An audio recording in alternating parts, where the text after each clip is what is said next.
Армысыздар, тыңдарман. Менің әңгімемді соңына дейін тыңдап, лайк басып, ұнаса достарыңызбен бөлісуді ұмытпаңыздар. Үйден жұлқына жүгіріп шыққан Мінай, келінінің қолындағы жегі алтынмен әрленген зерлі табақты жұлып алды да баж ете қалды. Осы саған сөз ұқтыра алмай-ақ қойдым ғой. Түге, бұл ыдысты ұстама. Анау ескі табақтар бар ғой, тиме бұған, деп ежірейе қарады. Жарайды апа, деген күйі келіні кері бұрылып тірлігіне көшті. Енесіне бірдеңе деу араның ұясын әдейі бұзумен бірдей екенін түсініп үнсіз жылысты. Бұл үйдің ұстанымында жаңа ыдыс-аяқты күнделікті пайдалану әбестік. Жаңасын алып қойып, ескіні ұстау қағидасы Мінайдың қанына сіңіп қалған. Үй астынан әдейі соғылған жертөлеге кірсең, қораптарда ыдыс-аяқтың неше түрін көресің. Тәтті салатын, мәуе-шәуеге арналған қансалғыш, жеміс-жидекке арналған вазалар, алтын су мен әшекеленген ыдыстар, күміс қасық, жаңа пасондағы шәйнек, қыш ыдыстарға дейін бар. Көріп, көзің қуанады. Жылдарға өш болғаны соншама құрғыр дүниені осылай жинай берген. Бірақ Мінайдың бір жаман әдеті жаңа ыдысты оқта-текте, онда да қонақ шақырғанда қолданбаса, үй ішінде үнемі ескі ыдыстарды пайдаланатын. Түсі оңып кеткен, дастарханда шолақ шәугім, бір шеті қисайған табақ, сыры көшкен леген, шеті кертілген кеселер, ескі атам заманнан қалған, гөліде өшіп кеткен ағаш қасықтар. Ескі заттардың көптігі соншалықты үй ішінің ұсқыны қаша бастаған. Қапелімде шақырылмай, бірден үйіне кіріп барса, мынадай жұпыны күн көрініске адам жылағырлық. Қос-қостан алып тастай бергенімен, жаңағыны өзге түгілі өзіне де қимайды. Мұнысын сараңдық емес, ұқыптылық деп түсінеді. Мінай бала күнінен таршылық пен жоқшылықты бір адамдай көрген. Басына тарса, аяғына жетпейтін отбасында өсті. Содан болар.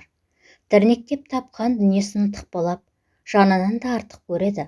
Шырпыр болып, жинаған дүниесін тек қонақ көрсінге ұстайды. Тіпті жаңа соғылған үйіне жайтпай, ескі қоржын тамда күнелтеді. Жаңа үйге келіні мен баласы жатар орынға кіреді. Екі бөлмелі қоржын тамда төртеуі ғана күн кешті. Мінайдың тапқан балалары тұрмады. Құдайдан жалбарынып сұрап алған жалғыз ол. Енді сол баладан немере күтіп жүр. Келінінің түскеніне 6 жылдан асса да пұшпағы қанамады. Бармаған әулесі, табынбаған пірі, көрінбеген доғдыры қалмады. Бірақ келіні бала көтере қоймады. Келінінің тілі қысқалығын пайдаланып, осы күні көп ұрсатын болып жүр. Келіні көзіне бәледей көрінеді. Ажырастырып басқасын алып бері ойында бар. Бір кездері өзі тартқан азапты күндер ұмытылған. Өзінің де баласы тұрмай, зар жылағаны жадынан өшті. Ойпырмай, келін байғұста кетемін деп айтпайды. Қайтсын енді, жарымен сүйеп қосылған. Тәңір байлаған жіп үзілмес деген осы. Мінайдың күйеуі әлім аса сабырлы, байсалды жан. Көп ашу шақыра бермейді. Жастау кезінде әйелін қалыпқа салайын деп шайпау мінезін түзегісі келген. Бірақ Мінай дес берген жоқ. Ақыры басын ауыртпайын деді ме, жеңіле салды. Қатты кетсе, отбасы бұзылатынын білді. Дастархан басында төртеу шоқиып отыр. Таңғы шайды дайындап, келіні қайынатасына ернеу көшкен кесемен шай ұсынды. Әлінің әжім басқан жүзі мұжырайып, келінін емес, әйеліне жақтырмай қарады. Сосын, осы есік құсқыны тастайтын кез қашан болады? Сынған ыдыстың сырын білмеуші ме едің? Сынық ыдыс пәле шақырады. Қасиетсіз қатын. Құдайдың қас қылған-ай, бір кішкентай бала болсайшы, осының барлығын қиратып салатын. Бір жола мынау лас ыдыстардан құтылар ек. Деп, шайын ішпей орнынан тұрып кетті. Сөзінің жаны бар. Сынық ыдыс түйден шығарып тастаса, пәлекет кетеді. Есесіне сол үйге өлшеусіз ырыс пен бақ келеді деген ырым бар. Сынық ыдысқа сайтан үйір. Әлім соны меңзеп отыр. Көп өтпей мінай ауырып жатып қалды. Ауырғанда да төсек тартып ұзақ жатты. Келіні енесін жылға жуық күтіп қарады. Мінай аспанға терміліп жатып ұзақ ойланды. Бойында үрей бар. Ертең өліп қалсам, мынау үй, жинаған жиһаз, алтын зерлі ыдыс-аяқ маған не керек? Тіпті маңдай термен келген қызғыштай қорған осы дүние мүлік маған опа бере ме? Не үшін дүние жинадым? Кім үшін? Мынау зәулім үйде не үшін соқтық? Күйеуім екеуміз жаңа тамда бір күнде жатпаппыз ғой. Қарап тұрсам. Мінай ернін қыршып тістей алды. Іші удай ашыды. Көзінен ыршып шыққан жас, жастығына пырт-пырт тамды. Бар ғұмырым ескі тамда өтіпті-ау. Дертте адамның санасын тазалайды екен ғой. Мінай келіні туралы да көп ойлады. Осыдан сауықсам келінеме жылы қабақ танытайын. Ауырғанда жаныма жауап болған келіннен қалай безем?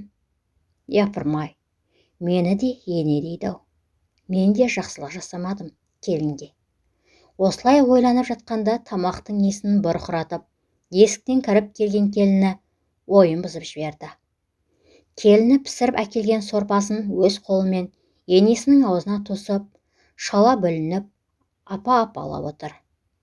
Мінай асты ентіге шеу отырып, бір кезде келінжан деді.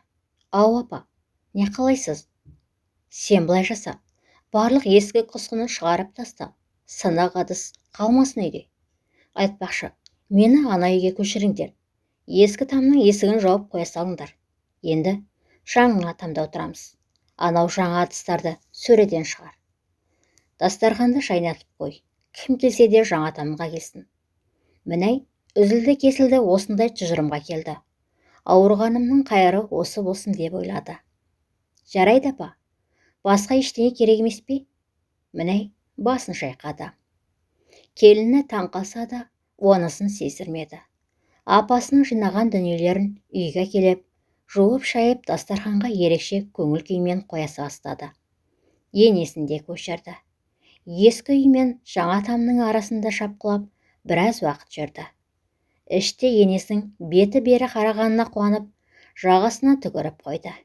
Кеш қарайып қалған шақта, іші ойда жоқта бүлк ете қалды. Оны сол шақта өзі де түсінген жоқ. Енесімен арпалысып жүріп, өзінің жүкті екенін де байқамай қалды. Бұл қуанышты хабарды Мінай естіген кезде жүрегі жарылардай болды.